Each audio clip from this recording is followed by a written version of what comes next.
El antiguo Hospital de San Juan de Dios acoge este fin de semana las cuartas jornadas jaencianas organizadas por Jaén Genuino, que este año se han dedicado a la judería de Jaén y que ha contado en su apertura con la directora gerente de la Red de Juderías de España, Marta Puig. Jaén aporta esa particularidad de personajes, por ejemplo, como Insaprut y las callejuelas de su judería y cantidad de aspectos que, por ejemplo, están ocultos en la catedral, donde se demuestra clarísimamente la convivencia de las tres culturas en la ciudad,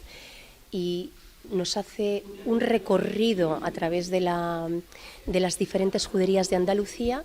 siendo cada una de ellas pues totalmente diferente del otro. Hemos tratado el Cerro de Santa Catalina, hemos tratado el cementerio de San Eufrasio, hemos tratado la manzana de Santo Domingo el año pasado, y son todos, como voy diciendo, temas por terminar, por cerrar, porque pueden tener mucho más potencial del que tienen, del que actualmente tienen, y son temas, bueno, pues espinosos, y conviene conocerlos en profundidad. Entonces, la judería es un tema que ya nosotros tenemos una lista de temas que podemos decir, y queríamos que este año pues tocaba con la judería, y sobre todo por la importancia del solar de la patria y el potencial, una vez que Jaén ya está en la red de judería y ha tenido la presidencia y demás, pues el potencial que tenemos y para que nos conozcamos mucho mejor.